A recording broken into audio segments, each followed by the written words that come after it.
Dans cette vidéo, je vais t'expliquer comment j'ai réussi à me reprendre en main et à perdre 10 kilos après avoir eu 4 enfants, le chemin que j'ai suivi et que tu peux suivre toi aussi. Mon but, te donner la motivation pour t'y mettre et les clés pour t'y tenir dans le temps et ainsi changer ta vie comme j'ai changé la mienne. Je veux te montrer que c'est possible à tout âge et quel que soit le nombre d'enfants. Je n'ai pas dit que c'était facile, mais c'est possible et au final, c'était beaucoup moins difficile que ce que je croyais au départ. Avant d'être maman, j'étais plus ou moins sportive. J'ai été pas mal sportive pendant l'adolescence, mais jeune adulte, j'ai arrêté le sport. Je faisais beaucoup d'excès alimentaire, mais aussi sur ma consommation d'alcool, avec beaucoup de soirées arrosées. Je prenais du poids, j'en reperdais plutôt facilement parce que j'étais jeune. J'avais pas une très bonne hygiène de vie, j'avais un petit peu de fatigue. En devenant maman, j'ai accumulé des kilos en trop avec les grossesses. Je faisais du sport de temps en temps, mais pas de manière régulière. J'essayais de me reprendre en main après chaque grossesse, mais c'était pas très concluant car mes grossesses ont été assez rapprochées. J'essayais d'aller courir de temps en temps, mais j'avais mal aux genoux. Et en avançant en âge, c'était plus compliqué de perdre du poids. J'ai pris 10 kilos après ma 3e grossesse. J'ai fait un diabète gestationnel pendant la 4e grossesse. Et ensuite, j'ai essayé de perdre du poids après la 4e grossesse, mais ça n'a pas fonctionné. Car en réalité, j'étais pas en déficit calorique, je mangeais trop, je faisais pas vraiment d'activité physique. Je croyais à tort qu'en faisant juste un peu attention, ça allait suffire pour perdre du poids, comme ce que je faisais avant, mais c'était pas le cas. C'était plus comme avant, et je me décourageais. Je voulais pas m'affamer, me priver de manger ce que j'aimais. J'avais quand même 4 enfants petits à gérer au quotidien.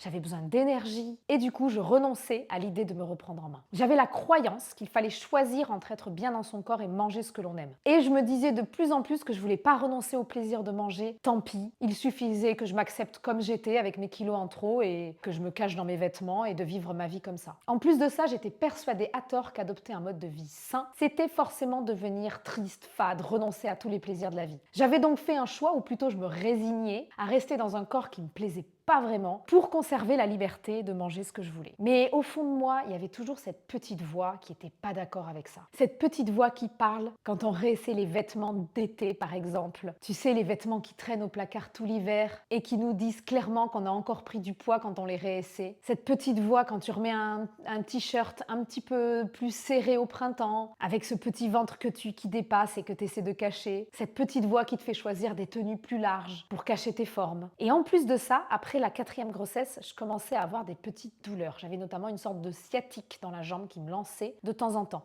Et certains jours, cette douleur était tellement forte que j'arrivais plus à bouger. Et puis ça disparaissait. À l'époque, je faisais pas zéro sport. J'essayais de courir un peu, mais j'avais vite mal aux genoux, comme depuis 10 ans d'ailleurs. Et du coup, j'arrivais pas vraiment à être régulière. Et je m'étais inscrite à un cours de Zumba pour bouger un peu quand même. Et pendant un cours de Zumba, un jour, une maman qui participait au cours avec moi est venue me voir et m'a demandé si ça ne me gênait pas pour danser le bébé qui était dans mon ventre. Et là, je l'ai regardée avec étonnement. Elle a compris sa gaffe. Bon, bien évidemment, elle s'est enfoncée comme le font la plupart des gens à ce moment-là. Et elle m'a dit « Oh mais je te disais ça parce que tu faisais pas les mouvements à fond. Ok, donc en plus de me paraître enceinte, je danse mal. » Bon, mon ego en a pris un coup ce jour-là.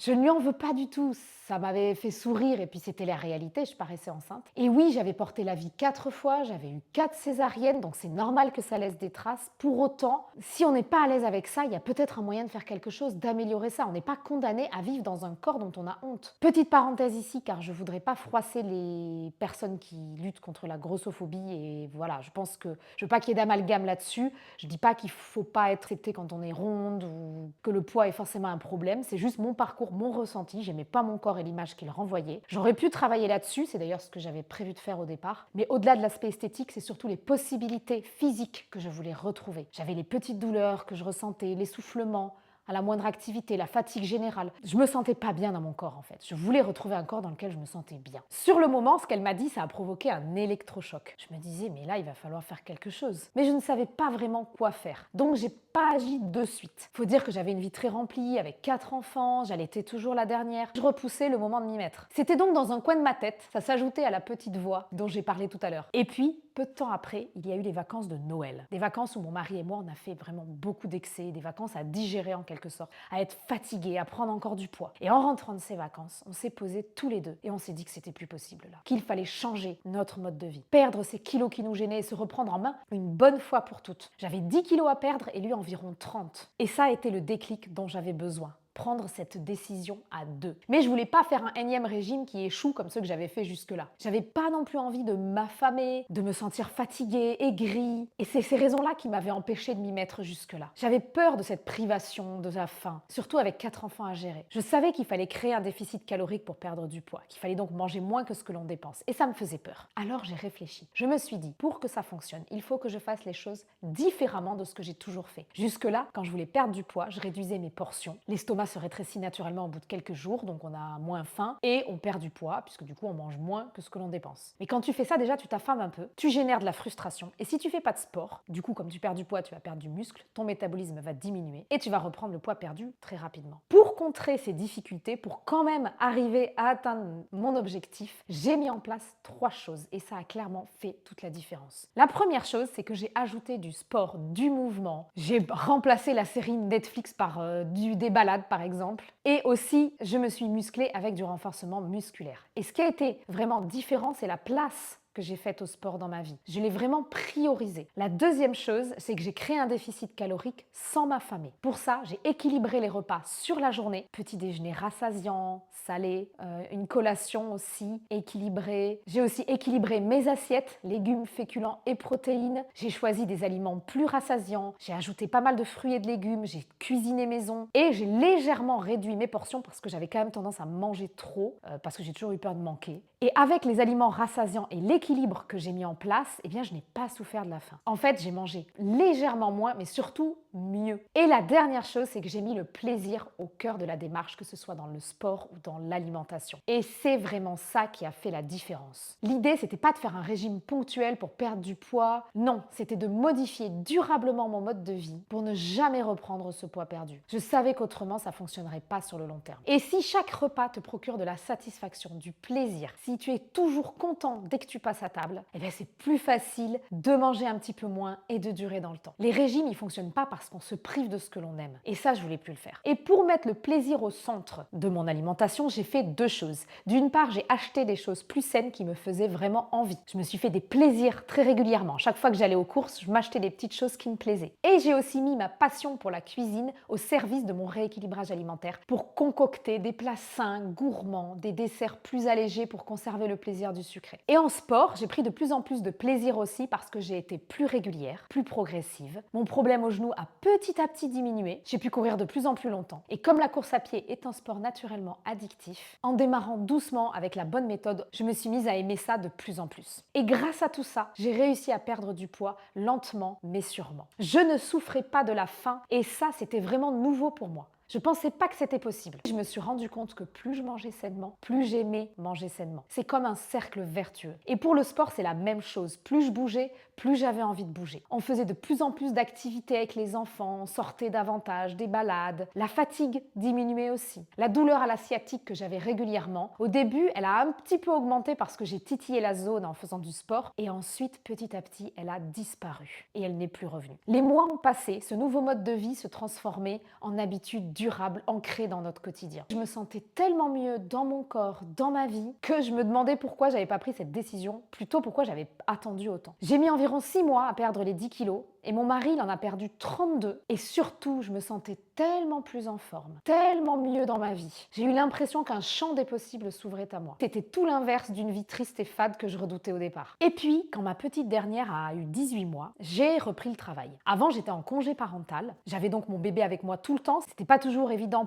pour aller faire du sport à l'extérieur. Il fallait bien s'organiser. En revanche, je pouvais facilement cuisiner des bons petits plats sains et gourmands. Lorsque j'ai repris le travail, ça n'a plus été aussi simple. En plus, à ce moment-là, ça a été une période très chargée. On faisait des travaux à la maison. Je me revois ce mois de septembre reprendre le travail loin de chez moi en tant que maîtresse. Heureusement à mi-temps, mais ça représentait une charge de travail conséquente car il s'agissait d'une reconversion, donc je découvrais ce métier. Entre ça, les travaux non finis, les 4 enfants, le sport et la cuisine maison, ça a été un mois vraiment compliqué. On était dépassés, je me sentais désorganisée. Je rentrais épuisée du travail, les enfants étaient aussi fatigués de leur journée, le repas il n'était pas prêt, j'avais pas l'énergie pour cuisiner, il fallait en plus prévoir les repas du midi du lendemain. Bref, c'était le chaos pour moi. Alors de nouveau, j'ai réfléchi. Il n'était pas question d'abandonner ce nouveau mode de vie, de repartir sur de mauvaises habitudes, notamment alimentaires, à cause de ça. Et c'est là que j'ai découvert le batch cooking. Au début, c'était pas simple, surtout avec une famille nombreuse, mais rapidement, je me suis adaptée et j'ai pu soulager notre quotidien pour continuer de conserver nos bonnes habitudes alimentaires. Depuis, je fais du batch cooking systématiquement. Ou en tout cas, même si c'est pas du batch cooking à la semaine, je m'organise, j'anticipe, je planifie. Je n'arrive plus le soir en rentrant du travail épuisée sans savoir ce qu'on va manger. Et ça a vraiment aussi été un tournant dans notre quotidien. En sport, j'ai continué à progresser en course à pied. Au début, je courais 3 fois par semaine et je faisais un petit peu de renforcement musculaire. En plus de ça, je bougeais régulièrement, des balades en famille, etc. Un an après le début de mon rééquilibrage alimentaire, je me suis inscrite à ma première course officielle, un trail de 21 km à côté de la maison. Et j'ai vécu une expérience formidable. J'ai adoré l'ambiance, tout. Et j'avais qu'une envie, c'est recommencer. Je me suis inscrite à mon premier marathon quelques mois plus tard. C'était un véritable défi, car j'étais pas encore très aguerrie. Mon problème au genou était tout juste stabilisé, il y avait encore des relances. Mais c'était mon rêve. Et je l'ai réalisé. J'ai vraiment passé une super course. J'ai eu mal aux jambes sur la fin, mais je l'ai fait, je l'ai fini. Et je me suis inscrite aussitôt après pour le deuxième marathon. Entre-temps, j'ai fait d'autres petites courses, des trails notamment. Et là, je suis en train de préparer le troisième marathon qui est pour début mai, donc très bientôt. Je cours 5 fois par semaine. Ça n'a pas toujours été le cas, comme je le disais. Je fais aussi du renforcement musculaire plusieurs fois par semaine, ainsi que de la mobilité, et j'ai un entraînement structuré en course à pied. Ce mode de vie sain que j'ai adopté, je ne l'ai plus jamais quitté. Il n'y a pas eu une phase de régime puis une phase de stabilisation qui est bien souvent suivie par la phase de reprise des kilos perdus. Non, il y a eu l'ancienne moi et la nouvelle moi. L'ancienne moi bloquée dans un corps qui ne lui convient plus, fatiguée, mais pétrie de fausses croyances qui l'empêchent d'avancer, qui l'empêchent de se reprendre en main pour de bon. Et la nouvelle moi qui a découvert que mode de vie sain ne rime pas avec mode de vie triste et que les enfants peuvent être une excuse pour ne pas bouger comme être la meilleure motivation pour s'y mettre. Et ce que je retiens de cette expérience, ce sont ces 4 choses. Le sport est vraiment fondamental dans la vie. Ça guérit tous les maux, ça rend plus fort, en meilleure santé. Grâce à la course à pied, je suis quasiment plus malade. J'ai pas eu de rhume depuis plus de 2 ans. Ça aide à se sentir mieux à court terme, ça améliore le moral, le mental, l'humeur, tout. Et ça aide à bâtir une santé solide sur le long terme. Deuxième chose, on peut être bien dans son corps et manger ce que l'on aime, sans se priver. Alors bien sûr, je parle pas de se goinfrer ou de manger n'importe quoi, mais en mangeant varié, équilibré, du fait maison, gourmand et en quantité raisonnable, on peut vraiment prendre plaisir à manger et maintenir son poids de forme, même si on est gourmande au départ. Troisième chose, une bonne organisation est la clé de tout quand on est maman et ça s'apprend vite. Il faut sans cesse se remettre en question et se demander lorsqu'on sent que quelque chose coince dans notre quotidien, comment on pourrait faire autrement. Et ensuite, on teste, on valide ou on invalide. L'adaptation et l'organisation, c'est ce qui fait la différence. Et la dernière chose, il ne faut pas attendre demain. C'est maintenant que tout se joue.